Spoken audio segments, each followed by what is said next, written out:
What? That is the real one. What's the other one? Smart. You're loyal. I like that. I appreciate that. Anyways, okay, so we're back and we are definitely we're using our microphones, but the microphones aren't working. But anyways, we'll just keep going with it. You had a topic that you wanted to talk about, and I wanted you to go ahead and introduce it. We're talking about the Stop Asian Hate movement and how I think it seems to be causing a little bit more division than unity. Why do you think that is? Well, for one, I was saying earlier that I've been living in this country for 32 years now, and this is the first time I've ever heard anyone asking for people to stop being mean to Asians. Racism exists. I just don't think there's like this systemic opposition to Asians right now. I think a lot of it is like media. I can't deny that things are happening to Asian people right now, but I tend to see like acts of racism as like individual accounts of like just really fucked up people, more so than like a systemic thing. I think that Asian Americans have been attacked more recently though, because they have said that hate crimes have gone up like 150% on Asians. I think that is a direct causation from the rhetoric. Like where did all that come from? When did we start recording Asian hate though? We weren't recording crimes as Asian hate before. I knew people in Garland, a Vietnamese man killed another Vietnamese man with a machete. This is 2 years ago. Is that like, nothing was said about that. Last year in Harry Hines, there's like a shooting with like 8 people. I mean, I did see that story you sent me about how it was a video that was like filmed way before this happened, and then they pushed it as if it was recent. And I do think that does serve the agenda, but I just think that people have their phones out more and they're seeing it, and I think it's a little bit of both. A little bit of agenda, but also that shit is really happening. That's what I think. I think this stuff is happening. Like the story you just told. So I saw a story on Instagram that had like 150,000 likes, and then it says about a woman who was beat by a young black boy, and they said that he dragged her from her home and beat her like at like a playground or something. But it says like this happened in 2020. That's what the caption said. I just like did a quick Google search of her name, and it actually happened in 2019, a year before the pandemic, before any of this like people blaming the pandemic on Asians. It seems to me that they're like some of these stories, they're not fabricated, but they're taking older stories, which I don't think are a part of Asian hate. I think it's a part of the environment. They're taking these older stories and using it as like to push this whole narrative of what's happening now. So that's like kind of where my distrust comes from. Yeah. Well, we also had a sidebar conversation too, and you had said, and maybe I'm just throwing this out there, that by pushing this Stop Asian Hate agenda, that it creates like a victim. Like you mentioned this. I'm just curious. Yeah, I don't want Asian people to think themselves as a victim. Like I don't think we've ever have. I think Asian people are pretty good at like adapting to new environments, new countries, everywhere they go. The Chinese are everywhere. We're just good at adapting to, we're good at succeeding wherever we go. I don't want to have people, like particularly young people, have the mentality of like, oh, this country's not, hasn't been good to us. I mean, there's been, we had instances in history where people lashed out against Asians, like the Japanese camps, and then also like yellow journalism back when the Chinese started coming here. There was tons of racism. Yeah, so it's happened, and I'm not saying that the history of this country is perfect, because there's been a lot of racism, but I think we actually are living in a pretty decent time. Despite, if you just turn off your phone, turn off every screen you have, I think we're actually living in a pretty decent time in the real world. I was just gonna say, like, historically, you can, I mean, I don't know. My take on this is there has been Asian hate historically, whether you see old clips of Disney, whether you see old clips of the Warner Brothers and Looney Tunes depicting Asians, and you can go back to World War II with the Japanese internment camps. But let's not also forget the SARS virus back in the early 2000s, where they did blame the Chinese, the bird flu. I think that's been going around, and this movement, I agree with you. Why is it now, and why is it promoted now than before? you're right as well, because people have phones out more, the technology's better, so there's documentation of Asian, like hate against Asian people. I think that's the main question. Why are we seeing this movement more so than like before to Asians? I think it makes sense more because Corona is, you can argue if it's from China or not, but it's perceived to be from China, so it makes sense for them to like make it seem like people don't like Asians because of that. Now with the vaccine coming out and people traveling again, returning back to life, so like my question is like, where is this hate coming from now? And we see like, oh, more people are getting vaccines, more people are going out, but at the same time, more Asian hate's going up. Why didn't this happen in 2020? Why didn't this happen in March 2020? They tried to do it in 2020. They didn't have the hashtag yet, but they were starting to kind of tease like stories of like Asians being persecuted, and then they stopped. They stopped whenever George Floyd was murdered, and then we had like a whole few months of them focusing on that, and then we had the election. Beginning of this year, they started picking it back up, and now we're in like full force. Yeah. So you're saying like the news cycle kind of, I think there is a news cycle Yeah. for sure. I definitely agree about that. But it's hard for me to not support the cause because I'm African American. We have Black Lives Matter, and we have so many issues that go on as far as racism that, like, for me as a Black person, I'm like, okay, I definitely support Black Lives Matter, and I support people who are uplifting marginalized communities. And when I do see some of these things, because it's like these are a lot of videos that are coming out, so even if it's not on the mass scale that is being portrayed, if it's happening in maybe 5 neighborhoods, that's still a lot to me. I do care enough to be like, hey, stop Asian hate, like stop bullying Asian people. I mean, you've seen even like this guy who's like a CEO of Silicon Valley, like telling Asian people while they were eating dinner, like, you should go home, like, get out of here, da-da-da.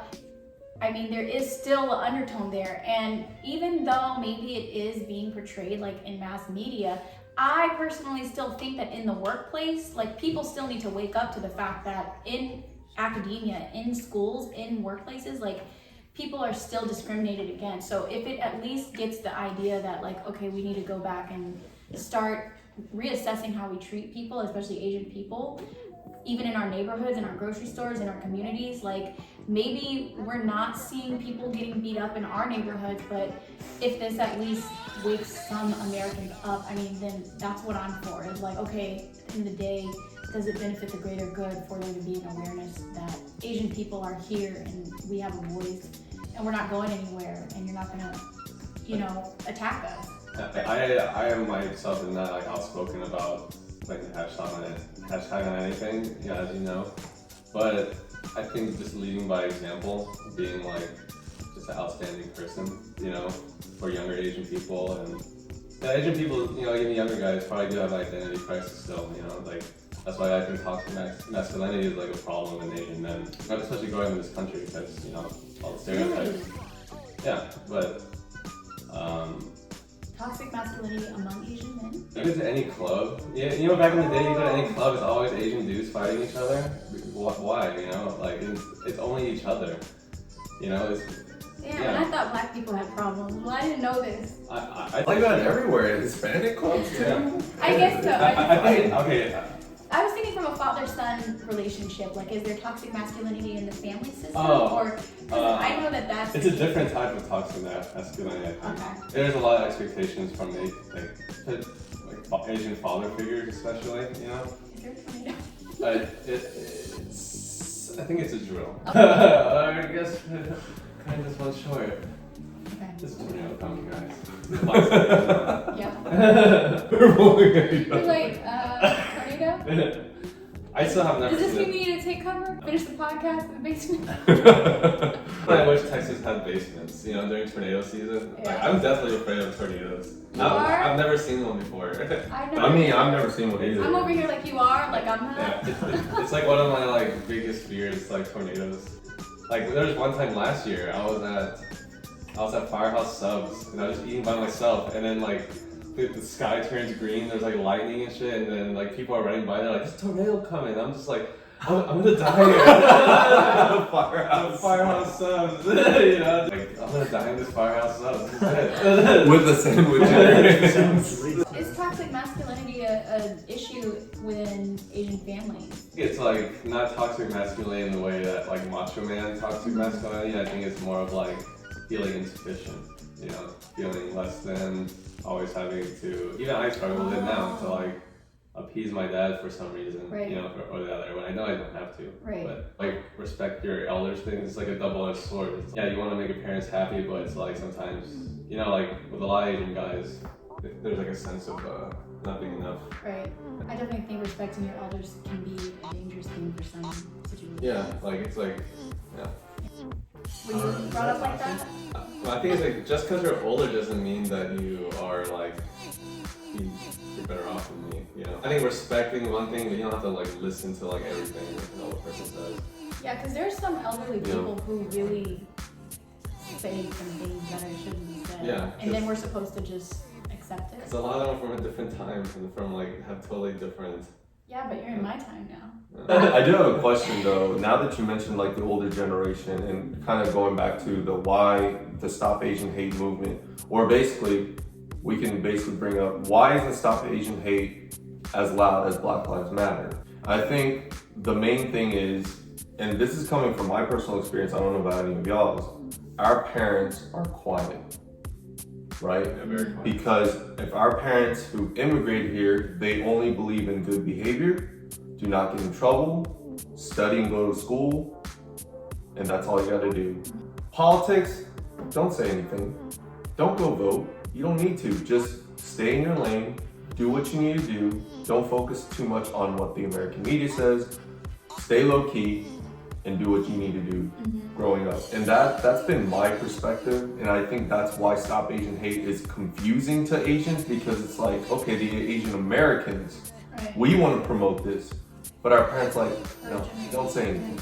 Just, it's better not to say anything or you'll cause a scene. Should we promote? Should we go protest? Should we make a huge banner that says Stop Asian Hate, follow this movement? And that's because the older generation is from that time of internment camps and being suppressed, and so like their idea of like even going into politics was just like a no-go, because the government had their hand on things, on the activities of Asian people since they've been in this country. So I definitely think that it's not a paranoia, but just more of like a caution that, you know what, I'd rather err on the safer side and just put my head down and work than try to make noise and like be this, you know, figure in public or whatever. But our generation is now, because we've evolved past that point, I think, you know, you have like more people going into politics in different industries and representing there. I don't know, I do think it is confusing, like you said, for older generation versus the newer generation. Because I have family members who still like, they looked at me where like, why'd you vote? Because I wanted to, and now like I want to get my voice spoken. Obviously, I'm a history teacher, but they're like, there's no point. Why? That's a waste of time. The white people are going to still control us anyway. So I feel like our parents are so stuck with that mindset of no matter what, you're yellow to them. You're nothing but a yellow bastard to them. So don't ever think of yourself as equals to these white people who are running the government, or the black people, or the Hispanics. Because for us Asians, we don't have something that the others do. It can also tie into other things, like you mentioned, Kenneth, that we've been kind of isolated. Whites have controlled the country. The black people are having more of a voice, and they have a huge history here. Hispanics are growing, and now in 20 years, that's going to be the majority. Plus, obviously, you see instructions in Spanish and English. Where are the Korean instructions at? Where are the Chinese, Vietnamese? Where are those, you know, options on, you know, when you call for service? So I think that's what it is, and I think our parents, the older generation of Asians here, want us to stay quiet because they've seen themselves grow and they turn out to be fun. The generation before us just wanted like stability, you know, which That's exactly which they got. Now that has been achieved, now there's nothing wrong with that. I think, you know, us as younger people, especially as young Asian Texas Americans, which, you know, we see all this stuff about K-Town and like California Asians, but we don't see many like people from Texas really like sharing their experiences. You know? And I think the Texas Asian experience is a pretty unique one. Yeah, I definitely agree. What about you? I mean, were your parents like, hey, just work, put your head down and don't make a fuss? Or were you more the rebellious and just like, I'm gonna do what I wanna do? I mean, both my parents were working. Kind of a latchkey kid a little bit.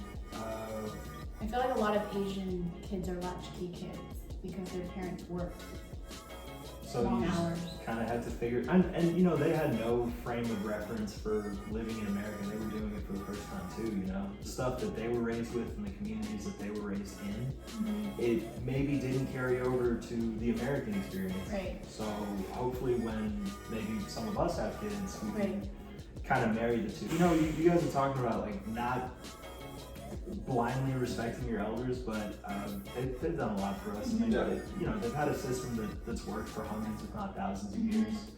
So there's some value. There's some value in that. And one thing I think we can all agree on is it's totally not okay to beat up on older defensive people. Right. And no matter what they say, like, dude, any old person of any old person, I think should be just protected, respected, yeah. Yeah, I don't care if you're like black, white, Mexican, Asian. If you like beat up an old person, you're a piece You're of a shit. piece of shit. The thing I was thinking about when I said, like, you know, sometimes elderly have this way that you shouldn't necessarily respect, as I was thinking more on the terms of like abuse or like sexual abuse or things like that like can happen in certain families, and it's like, okay, well, definitely speak up for yourself. Then that was more my mindset. Yeah, But when it comes to like your grandmother coming in and telling you like, hey, this is how I did things, and maybe you don't agree, well, you don't have to say that. More of just like, listen, you know, like totally down for that. But there have been some things that some mentors and certain like higher ups in spaces that have given advice, for example, to even my mom or family members, and it was like, okay, that advice was not good. So I'm thinking more like not even Asian elderly, but I'm thinking like even in the workplace, like people who are older than you sometimes. What do they say? Like, I am a big advocate of like, find someone who has had similar experience as you. Right. There's so many elderly women in the workplace in many jobs, capacities that I've had that have given me advice that was not for me, that they thought that I should do what they're saying, listen to what they're saying, and it was actually more dangerous for me to do certain things. So that's where I just say err on the side of caution of like thinking for yourself. But when it comes to like family and like good family members and people who like maybe they don't know your experience completely, but they're supporting you, of course listen to them. But I don't know, my mom and I have had this conversation where she was like, some of the stuff that I was told actually wasn't for me, you know? So I'm just simply speaking up to that because that can be a thing too. I do think about, have you guys heard of the bamboo ceiling concept? I have heard of this. Yeah, so kind of like women can't advance past a certain level as the glass ceiling. It's like Asians can't advance past a certain level because of the bamboo one. To me, that kind of ties into microaggressions or like the stereotype of Asian people lacking leadership skills or something like that. That they're not assertive, that they're too quiet, that they don't have good leadership, like you said, or that they can't manage people. Like, how many times do you go to a company and see like an Asian person that's How true is it? How true is it? I don't actively seek It's definitely not management true. positions. Yeah. Tell me why, Kenneth. Because I don't want to manage that many people, to be honest. I'm right there with you. Yeah, That's the same here. you know, like, I don't. I do. Okay. See, but I think women are better than at management. Then why are so many men in management and still some? Why speaking can't as you guys? Why can't more men Toxic- hire women? Toxic masculinity. The patriarchy. Yeah, I'm like, you no, bring no up cap. you bring up a good point. I do think when you talk about stereotypes, there was this video I was watching on PBS about Asian Americans, and you guys should definitely check it out. And they were talking about how in the movies and in media, Asians were first brought into the cinema, the silver screen, and they were portrayed as like evil, or that they were trying to take over the United States, or that they were sinister, just really bad characters. So I think it was, I can't remember the actress's name, Anna Mae Wong. She died in every single movie, or she was killed, she committed suicide. It was like, it's kind of like what they do to black people in movies, like black person always dies. So the same thing was happening, and that also created a stereotype for the female Asian body, because I've been wanting to talk about Let's talk about I've been wanting to share is the fetishization of the female Asian body. And it's done, I mean, there was a book that was written many centuries ago, and I think it was called like Madame Butterfly, and it sexualized the female body and like basically perpetrated this idea all across the world. And men got this idea that, oh, I would like an Asian woman because they're small, they're submissive, they will do whatever I tell them to do, they'll cook for me, clean for me, all the things. And I don't know, how do you guys feel about that as Asian men in this community? I think talking about the specific stereotype of sexualization of Asian women, I think we gotta look back on our culture.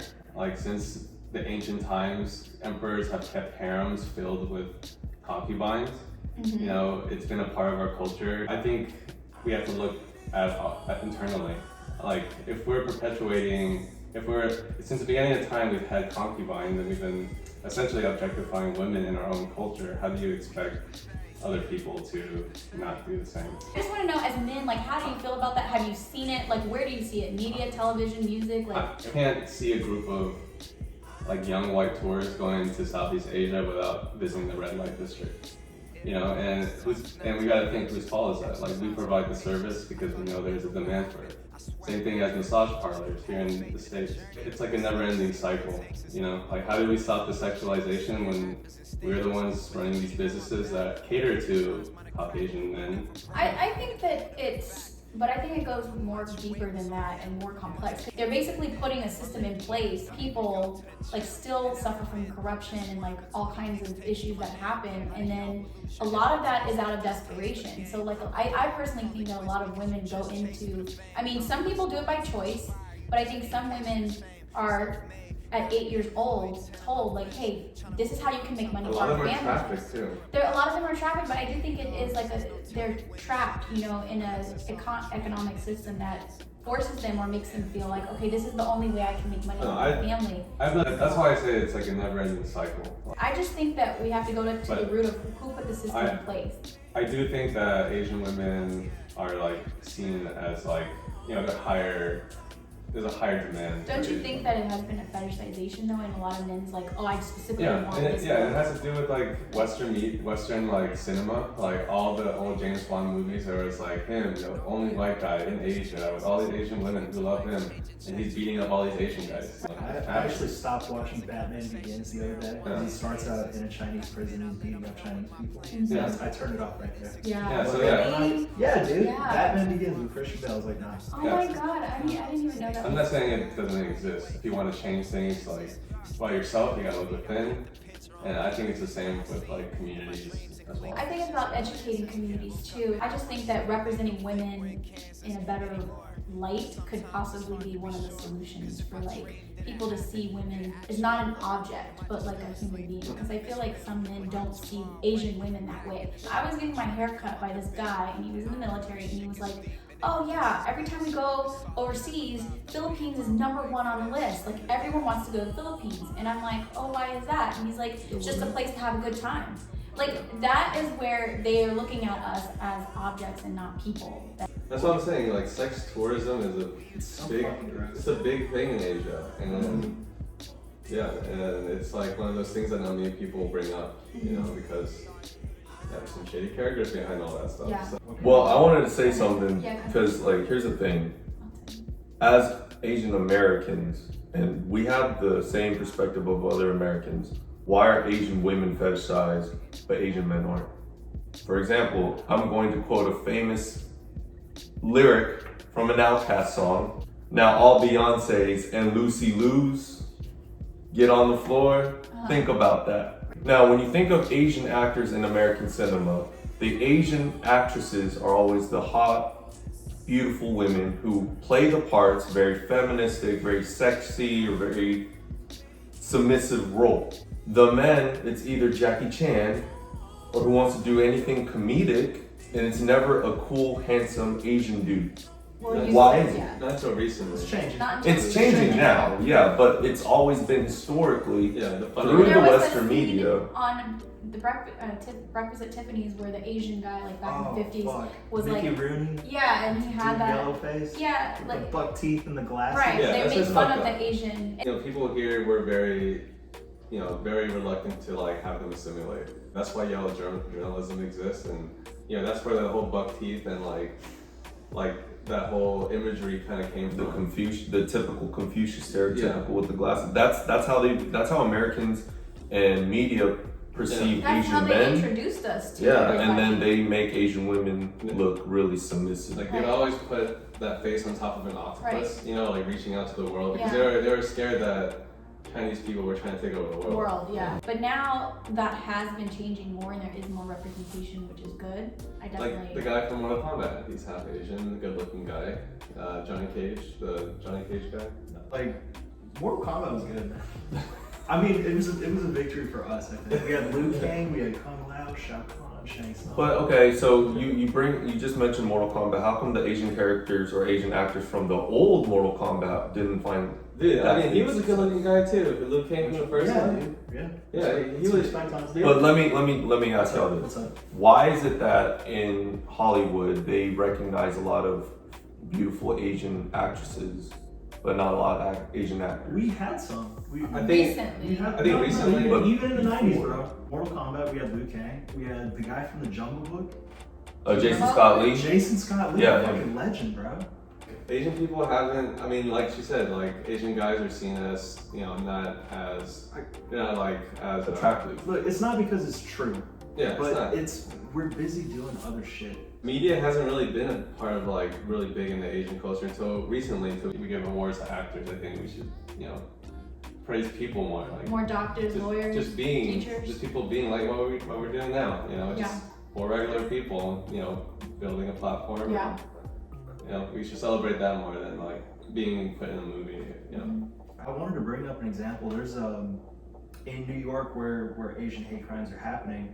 There is a squad of basically Chinese American NYPD officers who are interacting with the community in language and taking care of people like that. They're all studs, like just alpha males, really good, like just people you would want in a movie. The reason why they aren't in the movie is because they're doing actual cop shit. Asian Americans, like if you told your mom or dad you wanted to be an actor or something, an actor or musician, what would they tell you? No. Do something else, man. Yeah. Yeah. It's not ingrained in our culture. Not yet. You know what they tell us when we ask them that? We didn't move to this country for you to become a star. We moved to this country so you can become a doctor. Right. Are they wrong? I mean, It's not wrong, but it's also might not be right for everybody. Right. You know, Mhm. not You're everyone not wants- wrong, but you're not wrong. It's like, yeah, exactly. They only want. I think Asian parents come from a place of love. You have to prove to your Asian parents It's that you can be fucking successful if you fair, pick a non-traditional career path. Then Asian families do expect that. But I kind of like that about Asian, the Asian culture is that like there is an expectation of success because that to me is what we call Black excellence in the Black Sure. community is like the same thing as like you're gonna do better than our generation and the next generation is gonna do better than you. Like that's the way it should be. And so I think that I do like some of the traditional ideas and concepts of like coming here, being successful, making a mark on whatever industry you're gonna be in and just kick ass like that. I mean, I think that you do have to have some kind of standards when you have kids, and maybe it'll change for us when we all have kids because none of us have kids, so we don't really know, but y'all are all right is what I'm trying to say. I agree. Yeah, I agree. I guess the last question is, what do you guys want to see going forward as far as, the Asian community? I mean, it could be regarding Stop Asian Hate or career paths, whatever it is that you want to see going forward in our community. As far as Asian Americans, I kind of like to see more people speaking their voice. Like more people valuing their own experiences than kind of just like sharing like I see on social media a lot of people just reposting stuff that they see, like reposting little infographics, like slideshows that are like telling you information. Be supportive of whatever cause you want, but just value your own experiences more, because and I think more Asian people should have a voice. Like what you said, why is it that Asian women have a ceiling? We don't see a lot of Asian female leadership in this country. So in order for that to happen, we have to speak. We can't be quiet. We have to vote. We have to, be out there. And no matter what our parents say, yeah, they come from good reason to like stay quiet and stay in your lane. But I think it's important for us to build on this movement or to overcome this racism. We have to tell the world, tell America that we're not all Chinese. We don't all speak the same language. We all have separate different cultures that you need to appreciate, or if not, at least respect and acknowledge. Mm-hmm. So we just have to speak up more, because I think there's a disconnect between what Americans, non-Asian Americans see in us.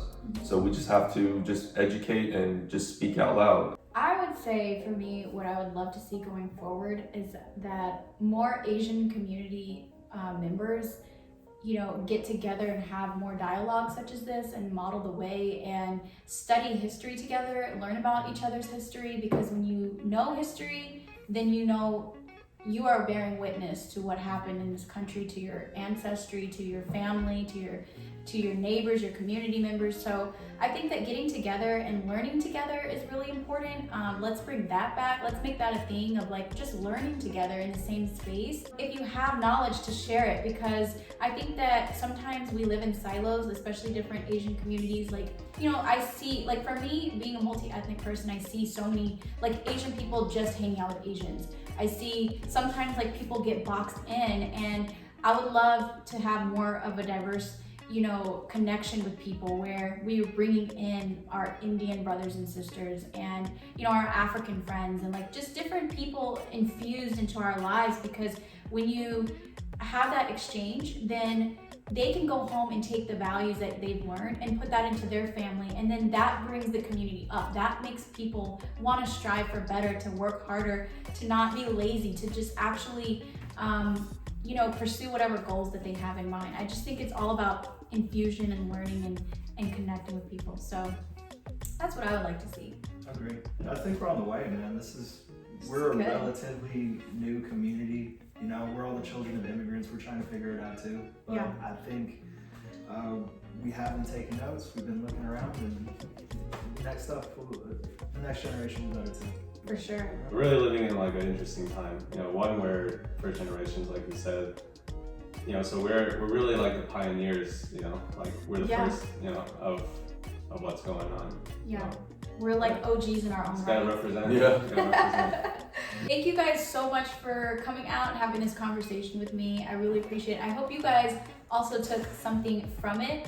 Again, this is the Colorways podcast, where I talk about and dish about all things mixed and multicultural. So tune in for the next episode, and we'll see you guys later. Bye.